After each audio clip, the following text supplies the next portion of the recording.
नमस्कार दोस्तों, स्वागत है आपका मेरे YouTube चैनल में जिसका नाम है डीप वॉइस। दोस्तों, हम इस वीडियो में जानेंगे 12 राशियों के राशिफल 2025 में आपका ये साल कैसा रहेगा करियर, धर्म और स्वास्थ्य के मामले में। तो आइए वीडियो शुरू करते हैं। पहली राशि है तुला यानी लिब्रा। तुला राशि वालों, साल 2025 आपके लिए अधिकांश मामलों में काफी अच्छे परिणाम देता हुआ प्रतीत हो रहा है। विशेषकर मई के बाद की स्थितियां काफी अच्छी रह सकती है। मार्च के महीने से शनि ग्रह के गोचर की अनुकूलता आपकी पुरानी समस्याओं को दूर करके उन्नति के नए द्वार खोल सकती है। विशेषकर नौकरी आदि से संबंधित मामलों में काफी अच्छे परिणाम मिल सकते हैं। आपकी सोचने की शक्ति और प्रखर होने के कारण आप अब बेहतर योजना बनाकर व्यापार व्यवसाय में भी अच्छा कर सकेंगे। विद्यार्थीगण के जीवन में आ रही कठिनाइयां भी दूर होगी। मई मध्य के बाद बृहस्पति ग्रह की अनुकूलता भी बड़ी कठिनाइयों को दूर करने का काम करेगी। भाग्य बेहतर ढंग से साथ देगा। बड़े बुजुर्गों का आशीर्वाद और मार्गदर्शन जीवन में तरक्की के द्वार खोलेंगे। यदि आप विद्यार्थी हैं तो बृहस्पति शिक्षा के मामले में मदद करेगा। वहीं अन्य लोगों को आर्थिक मामलों में बृहस्पति द्वारा अच्छी अनुकूलता देखने को मिल सकती है। मई मध्य के बाद का समय प्रेम, विवाह, वैवाहिक जीवन आदि संबंधित मामलों में अच्छी अनुकूलता देने का काम कर सकता है। मांस, मदिरा व अश्लीलता आदि से दूर रहना आपके लिए अच्छा रहेगा। दूसरी राशि के बारे में बात करते हैं, वृश्चिक। वृश्चिक राशि यानी स्कॉर्पियो। वृश्चिक राशि वालों, साल 2025 आपके मिले जुले परिणाम दे सकता है। एक और जहां मार्च के बाद शनि का गोचर चतुर्थ भाव से अपनी नकारात्मकता समेटता हुआ प्रतीत हो रहा है, वही मई से राहु का गोचर चतुर्थ भाव में आ जाएगा। अतः कुछ बड़ी और पुरानी समस्याएं दूर हो सकती है, लेकिन नए सिरे से भी पुनः कुछ परेशानियां भी देखने को मिल सकती हैं। हालांकि यदि आपको पेट या मस्तिष्क से संबंधित कुछ परेशानियां पिछले दिनों से हो रही है, उनमें आपको राहत देखने को मिल सकती है। बृहस्पति गोचर भी मई मध्य तक सप्तम भाव से आपको अच्छी खासी अनुकूलता देता हुआ प्रतीत हो रहा है, लेकिन मई मध्य के बाद बृहस्पति अष्टम भाव में जाकर कुछ कमजोर हो जाएगा। हालांकि दूसरे भाव पर प्रभाव डालने के कारण कोई बड़ी आर्थिक समस्या नहीं आएगी, लेकिन आमदनी के स्रोत कुछ हद तक धीमे रह सकते हैं। शिक्षा से संबंधित मामलों के लिए भी मई तक का समय अपेक्षाकृत अधिक अनुकूल कहा जाएगा। विवाह, सगाई, प्रेम प्रसंग और संतान आदि से संबंधित मामलों के लिए मई मध्य से पहले का समय ज्यादा अच्छा कहा जाएगा। आपके लिए उपाय: प्रत्येक चौथे महीने बहते हुए शुद्ध जल में 400 ग्राम धनिया बहाना आपके लिए शुभ रहेगा। बात करते हैं तीसरी राशि के लिए, धनु। धनु यानी सेजिटेरियस। धनु राशि वालों, साल 2025 कुछ अच्छे तो कुछ कमजोर परिणाम भी दे सकता है। एक और जहां मार्च 2025 तक शनि का गोचर आपके लिए पूरी तरह से अनुकूल है, तो वही मई तक बृहस्पति का गोचर कमजोर रहेगा। मई मध्य के बाद बृहस्पति का गोचर आपके लिए अनुकूल हो जाएगा, तो वही मार्च के बाद शनि का गोचर कमजोर हो जाएगा। इस तरह से ये दोनों प्रमुख गोचर कुछ अच्छे तो कुछ कमजोर परिणाम दे सकते हैं।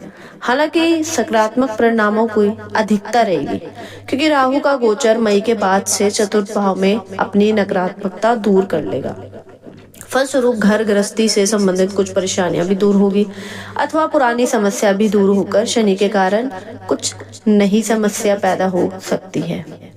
लेकिन फिर भी बदलाव की ऊर्जा मन को तुलनात्मक रूप से प्रसन्न करने का काम कर सकता है। बृहस्पति का गोचर आर्थिक मामलों में अनुकूल देता रहेगा। फलस्वरूप कोई आर्थिक विपत्ति नहीं आएगी, जबकि मई के बाद आमदनी के स्रोतों में बढ़ोतरी भी देखने को मिल सकती है। मई के बाद का समय प्रेम, दाम्पत्य, विवाह और शिक्षा आदि से संबंधित मामलों में बेहतर परिणाम देने का काम कर सकता है। आपके लिए उपाय: कौवे या भैंस को दूध या चावल खिलाना आपके लिए शुभ रहेगा। बात करते हैं चौथी राशि के बारे में, मकर यानी कैप्रिकॉर्न। मकर राशि वालों, साल 2025 आपको पुरानी समस्याओं से छुटकारा दिलाने में अच्छा खासा मददगार बन सकता है। ऐसी समस्या जिन्हें आप लंबे समय से दूर नहीं कर पाए थे, उनके दूर होने के योग बनेंगे। घर चल रही अशांति भी अब शांत हो जाएगी। यदि आप नौकरी इत्यादि में परिवर्तन करने की कोशिश करेंगे तो परिवर्तन भी संभव रहेगा। व्यापार व्यवसाय में भी परिवर्तन किया जा सकता है। किसी नए व्यवसाय की शुरुआत भी संभव होगी। आप मानसिक रूप से काफी मजबूत रहेंगे। आपके निर्णय लेने की क्षमता और मजबूत होगी। बीच बीच में कहीं से अच्छे समाचार भी सुनने को मिल सकते हैं। इन सब के बावजूद भी मई के बाद आर्थिक और पारिवारिक मामलों में जागरूक रहना समझदारी का काम होगा, क्योंकि मार्च के बाद से भले ही शनि का प्रभाव दूर भाव से दूर हो रहा है, लेकिन मई के बाद से आपके राहु का प्रभाव शुरू हो जाएगा। अतः समस्या तुलनात्मक रूप से काफी हद तक कम हो जाएगी, लेकिन छोटे मोटे व्यवधान अभी भी रह सकते हैं, विशेषकर आर्थिक और पारिवारिक मामलों में। अतः इन मामलों में सचेत रहना ही समझदारी का काम होगा। मई मध्य से पहले का समय प्रेम प्रसंग के लिए अनुकूल रहेगा। विवाह और वैवाहिक जीवन से संबंधित अनुकूलता दे सकेगा, लेकिन मई मध्य के बाद इन मामलों के लिए समय कम सपोर्ट कर पाएगा।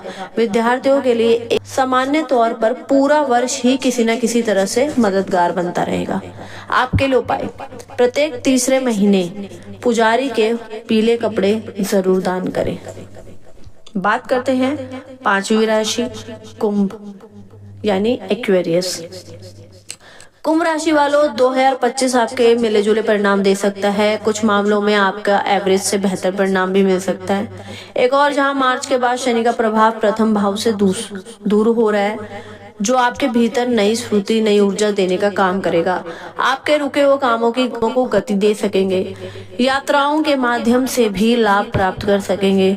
वही मई के बाद राहु का प्रथम भाव में गोचर इसी तरह की परेशानियां फिर दे सकता है। हालांकि परेशानियों का स्वरूप छोटा और कमजोर रह सकता है, अर्थात पहले की तुलना में परेशानियां कम होगी, लेकिन पूरी तरह से दूर नहीं हो पाएगी। अपने स्वास्थ्य का ख्याल रखते हुए अपनी वास्तविक ऊर्जा के अनुरूप कार्य व्यवहार करना समझदारी का काम होगा। आपका स्वास्थ्य भी अनुकूल बना रहेगा और आपके काम भी धीरे धीरे करके पूरे होने लगेंगे। इस वर्ष माता के स्वास्थ्य पर ध्यान देना बहुत जरूरी रहेगा। हालांकि इन सारे हालातों के बावजूद मई मध्य के बाद बृहस्पति के गोचर की अनुकूलता आपको विभिन्न मामलों में अच्छी सफलता दिला सकती है। यदि आप विद्यार्थी हैं तो मई मध्य के आपको काफी अच्छे परिणाम मिल सकते हैं। प्रेम संबंध के लिए भी गुरु का यह गोचर अनुकूल परिणाम देना चाहेगा। सगाई, विवाह और वैवाहिक जीवन के लिए भी बृहस्पति का यह गोचर अनुकूल रहेगा, लेकिन वैवाहिक जीवन में केतु बीच बीच में छोटी मोटी परेशानियां देना चाहेगा, तो वह बृहस्पति उन परेशानियों को दूर करना चाहेगा।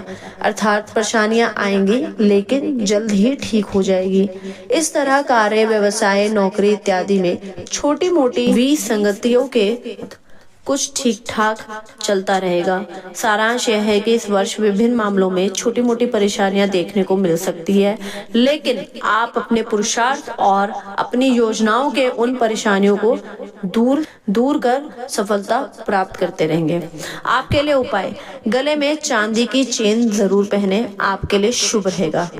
बात करते हैं हमारी आखिरी राशि के बारे में, जो है मीन, जिसको इंग्लिश में कहते हैं पाइसेस। मीन राशि वालों, साल 2025 आपके लिए मिला जुला रह सकता है। एक और जहां मई के बाद आप प्रथम भाव से राहु का प्रभाव दूर होकर आपके तनाव को दूर कर शांति देने का काम करेगा, तो वही मार्च के बाद ही शनि देव आपके प्रथम भाव पर पहुंच जाएंगे और आपके भीतर आलस के भाव दे सकते हैं। फलस्वरूप आप अपने कार्य व्यापार को लेकर कुछ हद तक लापरवाह भी हो सकते हैं। यदि आप लापरवाह होने से बचेंगे और पूरे समर्पण के साथ काम करेंगे तो परिणाम अच्छे भी रह सकते हैं। बृहस्पति का गोचर भी इस वर्ष आपको मिले जुले परिणाम देता रहेगा। मई मध्य से पहले बृहस्पति लाभ भाव को देखकर आपको अच्छा लाभ करवाना चाहेगा। वही मई मध्य के बाद आपको आपकी ईमानदारी के अच्छे प्रतिफल मिलने के योग बनेंगे।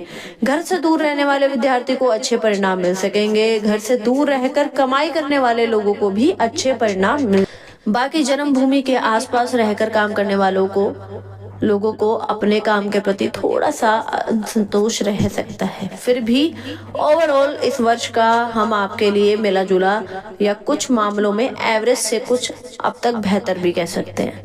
आपके लिए उपाय, स्वयं को शुद्ध और सात्विक बनाए रखते हुए बंदरों को गुड़ और चना खिलाना आपके लिए शुभ रहेगा। को 2 वीडियो मिलेगी जिसमें 12 राशि के बारे में बताया गया। आप अपने परिजन दोस्तों से शेयर करना ना भूलें और ऐसी वीडियोस के लिए सब्सक्राइब करें channel. Thank you. Hare Krishna.